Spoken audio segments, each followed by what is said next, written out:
You ever been somewhere you thought you belonged, only to find out you didn't? That's exactly what happened to Karoline Leavitt one evening. She walked into this fancy restaurant, place where people go when they want to feel special, right? But instead of feeling welcome, she got hit with something nobody expects: denial. They wouldn't serve her. No reason given, just flat out refused. Now, here's the twist. There was someone else involved. A guy who saw everything unfold from across the room. And what he did next, well, let me tell you, it left everyone speechless. Some cheered him on, others were shocked, but all eyes were glued to what happened after that moment. But before I get ahead of myself, let me take you back to that night, to the exact moment when Karoline stepped through those double doors, ready for a meal she'd been looking forward to all week. Little did she know, her life, and the lives of everyone around her, was about to change forever. Karoline Leavitt wasn't your average person, but she also wasn't some untouchable queen either. She worked hard for everything she had: long hours at her job as a marketing manager, late nights brainstorming campaigns, and weekends spent networking with people who could help her climb the ladder. By 32, she'd made it big. Not overnight success, no way. It took blood, sweat, and tears to get where she was. That night, though, Karoline wasn't thinking about work or money or any of that stuff. All she wanted was a quiet dinner, a place to relax after a stressful week. The restaurant she chose was one of those high-end spots, the kind where the waiters wear bow ties and the wine list is thicker than most books. People like Karoline go there not just for the food, but for the experience. You know, the feeling of being treated like royalty. But here's the thing, even someone as accomplished as Karoline has insecurities. Sure, she dressed sharp, carried herself with confidence, and commanded respect in meetings. But deep down she sometimes wondered if people really saw her, or if they just saw her bank account. Walking into that restaurant, she hoped it would be different. She hoped she'd walk out feeling good about herself, not questioning whether she belonged. The night started off normal enough. Karoline arrived at the restaurant, her heels clicking against the polished marble floor as she approached the host stand. She smiled politely, handed over her reservation name, and waited for the usual welcome. Instead, the host barely glanced up from his clipboard. "Sorry," he said, almost too quickly, "we're fully booked tonight." Karoline blinked. Fully booked? She'd made the reservation 2 weeks ago. There was no way they could have forgotten. "I'm sure there's been a mistake," she replied, keeping her voice steady despite the rising panic in her chest. "My name is Karoline Leavitt. I reserved a table for one at 7 o'clock. The host frowned, flipping through pages on his clipboard like he was searching for something that wasn't there. After what felt like an eternity, he shook his head. "I don't see your name anywhere, ma'am. Like I said, we're completely full." Karoline felt her jaw tighten. This couldn't be happening. She leaned forward slightly, trying to keep calm but making her point clear. "Listen, I know my reservation is here. Can you double-check with someone else? Maybe the manager?" At that moment, a tall man in a suit appeared beside the host. He had a practiced smile, the kind servers use when they're about to deliver bad news. "Good evening, Miss Leavitt," he began, his tone smooth but distant. "Unfortunately, it seems there's been an error with our system. We regret to inform you that we won't be able to accommodate you tonight." "An error? An error?" Karoline stared at him, disbelief sinking in. Errors happened, sure, but not like this, not with such finality. Before she could respond, the man added, "Perhaps another time would work better for you." Another time? Another time? Her hands clenched into fists at her sides, though she forced herself to stay composed. She didn't want to make a scene, but inside, anger bubbled like lava ready to erupt. How dare they treat her this way, like she wasn't worth their time? As she stood there, frozen between shock and fury, a voice cut through the tension. A deep, calm voice that carried authority, without needing to shout. "You can't just turn her away." Karoline turned her head sharply, her eyes locking onto the source of the voice. Across the room, near the bar area, stood a man, tall, broad-shouldered, with piercing blue eyes that seemed to bore straight through anyone he looked at. He wasn't dressed in anything flashy, just a simple black blazer over a white shirt,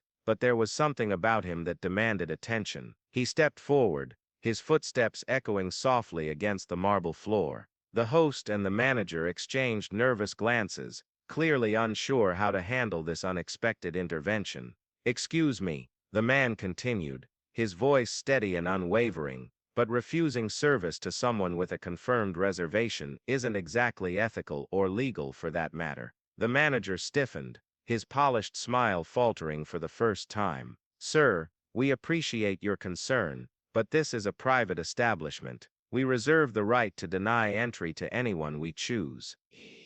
The stranger tilted his head slightly, as if considering the manager's words. Then, without warning, he pulled out his phone and began typing furiously. Within seconds, the sound of cameras clicking filled the air. Other diners had noticed the commotion, and were now recording the scene on their phones. "You might want to rethink that stance," the man said coolly, holding up his phone so the manager could see the screen. On it was an open app, a live stream already gaining views. "This story is going viral faster than you can say exclusive dining experience." Panic flickered across the manager's face, quickly replaced by desperation. "Please stop this," he pleaded, gesturing wildly. "We'll sort this out quietly, I promise." But the damage was done. The entire restaurant had fallen silent, every eye fixed on Karoline and the mysterious man who'd come to her defense. What happened next would change everything, for Karoline, for the restaurant,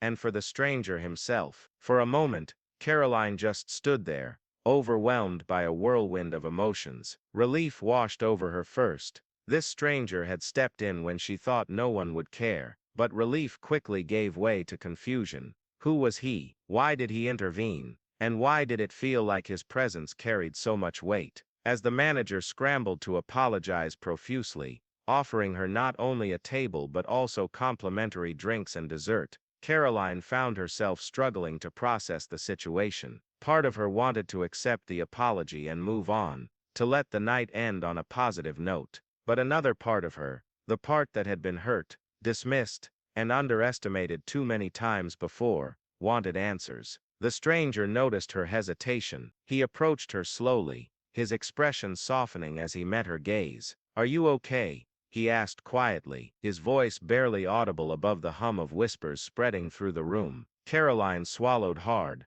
forcing herself to meet his eyes. "I don't know," she admitted, her voice trembling slightly. "I came here expecting a nice dinner, not this." His lips curved into a small understanding smile. "People like them," he said, nodding toward the flustered manager, "think they can treat others however they want because of money or status. But sometimes, all it takes is one person standing up to remind them they're wrong." His words struck a chord deep within her. For years, Karoline had worked tirelessly to prove herself, to earn respect in a world that often judged her based on appearances rather than actions. Yet, in this moment, this stranger, a complete stranger, had seen her for who she truly was, someone worthy of fairness, dignity and respect. Tears pricked at the corners of her eyes, but she blinked them away, determined not to cry. Instead, she straightened her shoulders and took a deep breath. "Thank you," she said finally, her voice steady now. "Whatever your reasons, thank you for stepping in." The man nodded once, his piercing blue eyes holding hers for a beat longer than necessary. "Any time," he replied simply. Then, with a final glance at the still apologetic manager, he turned and walked away, leaving Karoline alone with her thoughts, and the realization that maybe, just maybe, things were about to change in ways she couldn't yet imagine. The manager, desperate to salvage the situation, rushed over to Karoline with a forced smile plastered across his face. "Miss Leavitt," he began, his voice dripping with fake sincerity, "please allow me to personally escort you to the best table in the house. We've prepared a bottle of our finest champagne for you, compliments of the restaurant." Karoline crossed her arms, her expression unreadable. "I don't want your champagne," she said flatly. "What I want is an explanation. Why was I denied service tonight? Was it because of my name, my appearance, or maybe because you thought I wouldn't fight back?" The manager shifted uncomfortably, glancing around the room as if hoping someone else might step in and save him. "It was a misunderstanding," he stammered, A technical issue with our reservation system. Nothing personal, I assure you." From across the room, the stranger spoke up again, his voice cutting through the tension like a knife. "A technical issue that only affected one person?" he asked skeptically. "Funny how that works." The manager turned sharply, his polished demeanor cracking further. "And who are you to question our policies?" he snapped, clearly losing his composure. The stranger raised an eyebrow, leaning casually against the bar as if he hadn't a care in the world. "Oh, I'm just a guy who knows how to spot injustice when I see it," he replied smoothly. "And believe me, this reeks of it." Another diner chimed in from nearby, their voice carrying a note of indignation. "He's right. You can't treat people like this and expect them to stay quiet." The manager's face flushed red, but before he could respond, Karoline stepped forward,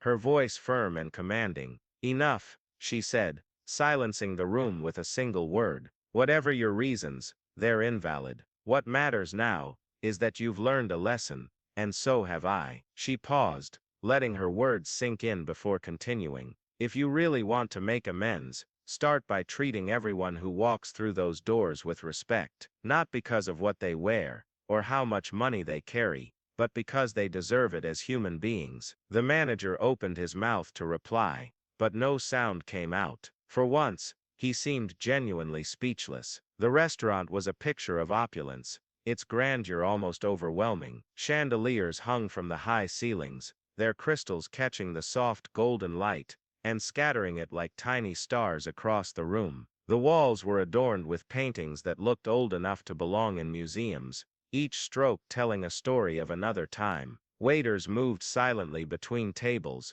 balancing trays of gourmet dishes that smelled divine, their movements so precise they might as well have been choreographed. But none of this beauty could mask the tension now crackling through the air. As Karoline stood at the center of the drama, her presence seemed to shift the atmosphere entirely. Her dark hair framed her face perfectly, falling in loose waves down her back, while her sharp eyes scanned the room with an intensity that demanded attention. She wore a sleek black dress that hugged her curves but wasn't flashy, elegant without trying too hard. Across the room, the stranger leaned against the bar, his tall frame commanding notice even as he appeared relaxed. His blazer fit him like a second skin, highlighting broad shoulders and strong arms, while his white shirt remained untucked, giving him an air of casual confidence. His piercing blue eyes reflected the flickering candlelight, making them seem almost otherworldly. He held a glass of whiskey in one hand, swirling the amber liquid slowly as if lost in thought, though his gaze never strayed far from Karoline. Meanwhile, the manager fidgeted nervously behind the host stand, his perfectly pressed suit doing little to hide his growing unease. Beads of sweat glistened on his forehead under the harsh overhead lights, and his once smooth smile had twisted into something more akin to a grimace. Around them, diners whispered among themselves, their phones out and recording every moment. Some watched with curiosity, others with outright anger, their faces illuminated by the glow of screens. In the corner, a waiter paused mid-step, his tray hovering mid-air as he stared openly at the unfolding drama. Nearby, a couple exchanged glances, their expressions a mix of disbelief and admiration. Even the music playing softly in the background seemed to fade into insignificance, replaced by the hum of voices and the occasional clink of silverware against plates. And then, just as suddenly as it began, the tension broke, not with a bang, but with a quiet determination that resonated through every corner of the room. As the dust settled and the murmurs died down, Karoline turned to leave, her head held high. She didn't need an apology or a free meal to feel victorious. What she needed was to know that her voice, and the voices of others like her, mattered. Before stepping out into the cool night air, she paused briefly at the door. Looking back at the crowd still watching her, she spoke softly, but her words carried across the room with surprising clarity. "Next time you witness something unfair," she said, "don't stay silent. Speak up, because if we all do our part, maybe places like this will start treating people not as numbers on a reservation list, but as humans worthy of respect." Her message lingered in the air long after she walked out, leaving the diners to ponder her words. One by one, they began lowering their phones, some nodding thoughtfully, others whispering amongst themselves. Now here's where you come in. Have you ever been in a situation where standing up for yourself, or someone else, felt like the right thing to do, even if it wasn't easy? Drop a comment below and let me know what you'd have done in Karoline's shoes. Would you have stood your ground, or walked away quietly? And don't forget to stick around for the next episode, where we'll dive deeper into what happened after that fateful night, and how Karoline's life changed forever because of one stranger's courage. As Karoline stepped out of the restaurant, the cool night air hit her like a wave of freedom. She took a deep breath, feeling lighter than she had in years, but as she walked toward her car, she noticed someone waiting for her, a familiar figure leaning against the hood, arms crossed, and that same piercing gaze fixed on her. The stranger from earlier. He pushed off the car, and approached her slowly, his steps measured and deliberate.